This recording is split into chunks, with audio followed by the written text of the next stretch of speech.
माँ बाप तो वो हैं जिन्होंने पैदा किया है। वो जानवर के साथ उनका प्यार देखो। आवाज़ आई अगिस्नी या रसूल अल्लाह, या अल्लाह के रसूल मेरी मदद कीजिए। ये आवाज़ इंसान की नहीं जानवर की आवाज़ थी। हुजूर वहाँ पहुँचे जहाँ से आवाज़ आ रही थी। क्या देखते हैं? एक जानवर है जिसे हम और आप हिरनी कहा करते हैं। उसके पैर में फंदा पड़ा है, जाल में फंसी है वो। उसने मेरे नबी को आते देखा, पुकार के कहने लगी हुजूर मैं आपसे चाहती हूँ मेरी मदद कर दें। मेरे नबी ने फरमाया कहना क्या चाहती है? खुदा की कसम मेरा नबी वो है जो जानवरों की बोलियां समझता है, गूंगों की बोलियां समझता है। जानदार तो छोड़ो, वो तो पत्थरों की बोलियां समझ लेता है। ना जानने वालों की बोलियां वो समझ लेता है, ना बोलने वालों की बातें सुन लेता है। खुदा की कसम मेरे नबी कहे। हिरनी कहने लगी मुझे आज़ादी चाहिए, मैं वादा करती हूँ वापस आ जाऊंगी। मेरे नबी ने फरमाया जाना क्यों चाहती है? उसने कहा हुजूर पहाड़ी के पीछे मेरे दो छोटे छोटे बच्चे हैं, मैं रात से शिकार में इस जाल में फंसी हूँ।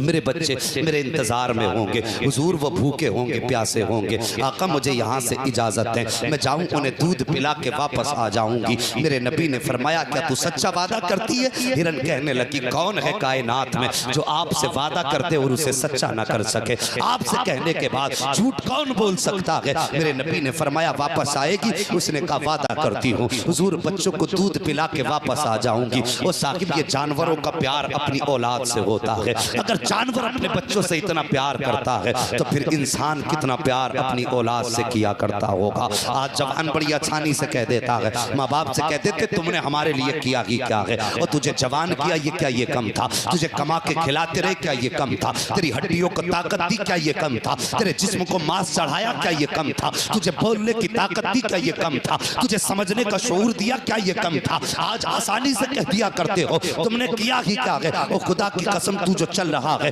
ये एहसान माँ बाप का है। तू जो बोल रहा है ये एहसान माँ बाप का है। तू जो सोच रहा है एहसान माँ बाप का है। अगर ये तुझे बोलना ना सिखाते तो तेरी औकात ना थी तू एक जुमला बोल देता। अगर ये तुझे चलना ना सिखाते सारी जिंदगी जमीन पर खिसड़ के चलता, लेकिन तुझ में चलने की ताकत ना आती। ये एहसानात माँ बाप के हैं। अब जानवर की जिंदगी देखो। हिरन ने कहा था हुजूर रात से मेरे बच्चे भूखे हैं, वो कब से मेरा इंतजार कर रहे हैं, इजाजत दीजिए मैं वापस आ जाऊंगी। मेरे नबी ने फरमाया वादा तो सच्चा है। कहने लगी हुजूर कौन है कायनात में जो आपसे झूठ बोल सकता है? मैं वादा करूं वापस ना आऊं, ये तो हो ही नहीं सकता है। अल्लाह अकबर। हिरन ने वादा किया है। जैसी वापस जाने लगी है इतने में यहूदी आ जाता है, आके कहता है तुमने मेरा शिकार छोड़ दिया है, इसका बदला मैं तुमसे लूंगा। मेरे नबी फरमाते हैं ठहर जरा गुस्से को ठंडा कर, सुन वो अभी वापस आ जाएगी। उसके तो छोटे छोटे बच्चे हैं, मुझसे कह के गई है दूध पिला के आने वाली है। यहूदी कहने लगा वाह जी, कभी ऐसा भी हुआ है कि जानवर भी कभी बोला करते हैं या जानवरों ने वादे किए हो और वो वापस आए हो? मेरे नबी फरमाते ठहर इंतजार कर ले। उसने कहा सुनो जी मुझसे वादा तुमसे करके गई है, मैं उस वक्त तक तुम्हें नहीं जाने दूंगा जब तक हिरन नहीं आ जाता है। जैसे उसने बहस की मेरे नबी खड़े हो गए, वो हाथ पकड़ के खड़ा है। थोड़ी देर गुजरी है कि वो हिरन अपने दौड़ी चली आ रही है, मेरे नबी के पास आई है। आने के बाद कदमों पे सर रखा है, कहती हुजूर मैंने वादा सच्चा कर दिया है। मेरे नबी फरमाते हैं आने में इतनी देर क्यों लगा दी? उसने कहा हुजूर मैं जब बच्चों में गई मेरे बच्चों ने मुझसे पूछा था माँ रात कहाँ चली गई थी, कब से तेरा इंतजार कर रहे हैं। जैसे इतनी बात कही कब से तेरा इंतजार कर रहे हैं। अल्लाह अकबर। इतनी बात कहने की आई ना आके मेरे नबी ने फरमाया हिरन बता तो सही इतनी देर कैसे लगा दी? उसने कहा हुजूर मैं बच्चों को दूध पिलाने गई थी, मेरे बच्चों ने मुझसे कहा माँ रात कहाँ गुजारी, हम कब से तेरा इंतजार कर रहे थे, भूख लगी थी। मैंने कहा बच्चों मुझे एक जाल ने फंसा लिया था, मैं एक जाल में फंस गई थी। बच्चे कहने लगे माँ फिर कैसे छूटी? मैंने बच्चों से कहा कि बच्चों सैयदुल अंबिया आ गए थे, मैं उनसे कह के आई हूँ। बच्चों ने कहा था माँ क्या फिर वापस जाना है? मैंने कहा हाँ बच्चों मैंने नबियों के सरदार से वापस वादा किया है, मुझे वापस जाना पड़ेगा। जैसे इतनी बात हिरन ने कही बच्चों से, बच्चे माँ के कदमों से लिपट जाते हैं। हिरन कहती हुजूर मेरे बच्चे मुझे आने नहीं दे रहे थे, कोई बच्चा आगे से आ रहा था, एक बच्चा पीछे से पैरों में अटक जाता था, कहता था माँ छोड़ के ना जा। बच्चे हिरन कहती है आका बड़ी मुश्किलों से बच्चों को समझा के आई हूँ। मेरे नबी ने इतना सुना नबुव्वत वाली आंखें बरसने लग जाती हैं। सरकार रोए और रोने के बाद आका की आंखें बरसी ना। फरमाया सुन यहूदी इस हिरन को तू मुझे बेच दे। जैसे इतना मेरे नबी ने कहा वो कहता है क्या करोगे? कहा कि मैं इसको खरीदना चाहता हूँ। इतनी बात यहूदी ने सुनी थी। वो कहता ये क्या कह रही है? मेरे नबी फरमाते यहूदी ये मुझसे कह रही है कि बड़ी मुश्किल से बच्चों को समझा के आई हूँ। हुजूर आपसे वादा किया था, इसलिए मैं मरने के लिए वापस आ गई हूँ। जैसी यहूदी ने इतना सुना है उसकी भी आंखों में आंसू आ जाते हैं। कहता है ए मुसलमानों के नबी, खरीदने की जरूरत नहीं है, मैं आपको अपनी तरफ से इसको तोहफे में पेश कर देता हूँ।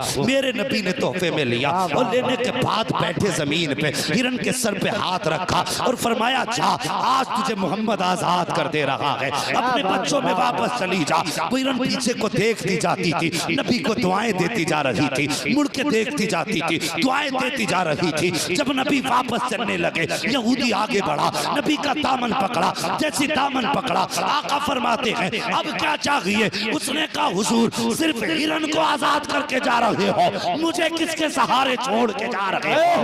ए आका, जिस तरह आपने हिरन को आजादी दी है, मुझे भी दोज़ख से आजादी अता फरमा दी। सुभान अल्लाह। नारे तकबीर, नारे रिसालत, नारे गौसियत, उलमाए अहले सुन्नत, अज़मते मुस्तफ़ा, शाने मुस्तफ़ा, मुफ्ती हम्माद रज़ा मुरादाबादी। बहुत अच्छे बात। हाँ साहिब, जो जमीन वालों पर रहम करता है अल्लाह उस पर रहम फरमाता है। मेरे नबी के दिल में जानवरों का इतना दर्द और हमें अपनों का दर्द नहीं। सोचिए हम कैसे मुसलमान हैं। मैं आपको नहीं बताऊंगा, तुम्हारा परसेंटेज मैं नहीं बताऊंगा, खुद सोचना। नबी जानवरों से भी प्यार करें और हम अपनों से भी प्यार न करें, फिर सोचो कौन से मुसलमान। सहाबा नबी की नाम पे गर्दनें कटा दे और हम निकाह के मौके पे गाने बजाएं, सोचो हम कौन से मुसलमान हैं।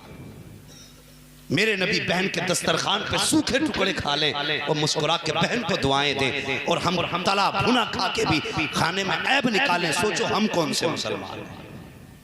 गौर करो, मेरे नबी ने गरीबों को सीने से लगाया, हम गरीबों का खून पी रहे हैं, सोचो हम कौन से मुसलमान। लक़द कान लकुम फ़ी रसूलिल्लाहि उस्वतुन हसना, मेरे महबूब की जिंदगी तुम्हारे लिए बेहतरीन नमूना है। हाँ साहिब, मुस्तफ़ा की ज़िंदगी अपना लो, आक़ा करीम से प्यार करो। अगर वो हमारे हो गए तो समझ लेना सारी खुदाई हमारी हो जाएगी। डॉक्टर इकबाल ने कहा था कि मोहम्मद से वफा तूने तो हम तेरे हैं, ये जहाँ चीज़ है क्या लोहो कलम तेरे हैं। अगर मुस्तफ़ा के ना हो सके तो कायनात में किसी तरक्की की उम्मीद मत करना। उनके जो हम गुलाम थे, खल्क के पेशवा रहे, उनसे फिरे जहां फिरा आई कभी वकार में।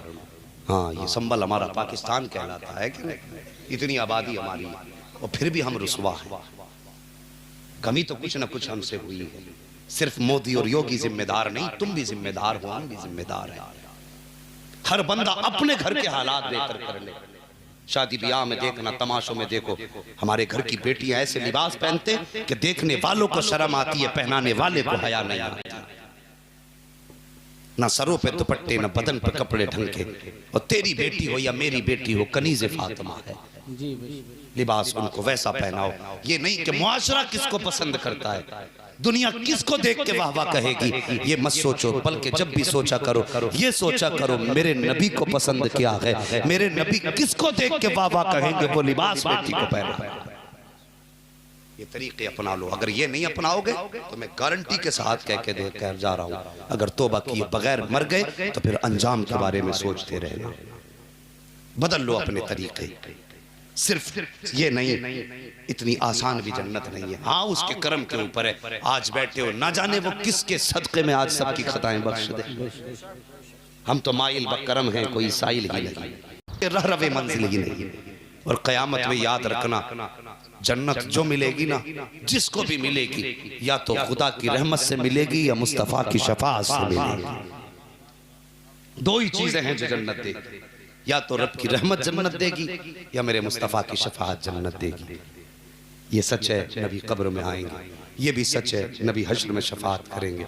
लेकिन थोड़ा सा जरा मुंह ऐसा बना के मर जाओ कि कब्र में मुस्तफ़ा आए तो मुंह दिखाने में शर्म ना आए।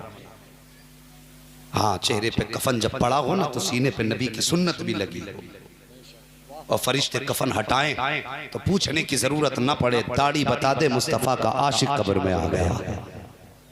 हाँ जवानों, चेहरों पे दाढ़ियां सजा लो, इससे कुछ उम्रें घटा बढ़ा नहीं करती। इतना जरूर है, इससे इज्जतें जरूर बढ़ जाया करती है, गुनाहों में कमी आ जाती है दाढ़ी से। हाँ, ज़बानें सही चलने लगती है, बात में वजन होने लगता है जिसके चेहरे पे दाढ़ी आ जाती है।